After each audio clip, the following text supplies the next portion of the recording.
A day with me ng isang probinsyana na nakapagtrabaho dito sa Japan. So for today's video mga be, kakauwi ko nga lang galing trabaho and as usual wala namang trabaho na hindi nakakapagod.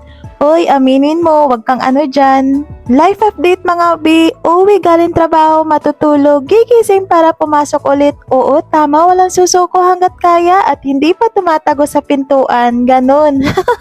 Nagpahinga nga lang muna ako dito at bigla ko ang naisip, ay hala, hindi pala ako nakapagsaing kanina. Oo, tama, napakagaling mo talaga, Joy. Kaya naman, convenience store to the rescue mga B. Alas 7 na ng gabi nito mga B at sobrang dilim sa paligid. Ganito talaga dito sa Japan kapag winter, alas 5 pa lang ng hapon ay madilim na. Buti na nga lang ay may convenience store na malapit dito sa amin. 5 to 8 minutes lang kapag binabay kaya mabilis lang makarating dito pero dahil feeling vlogger tayo umabot ng 15 minutes.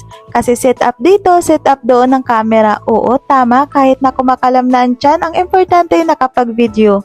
Apakagaling. Pagkadating ko nga dito sa Lawson ay pumasok ako agad para makapili ng pagkain. Kaso nga lang yung naabutan ko ay hindi hangbon. Pagdating talaga sa mga obento ay nahihirapan talaga ako pumili kasi parang lahat naman ay masasarap. Pero walang makakapigil sa pinili ko, siya pa rin. Huy, napakaharot.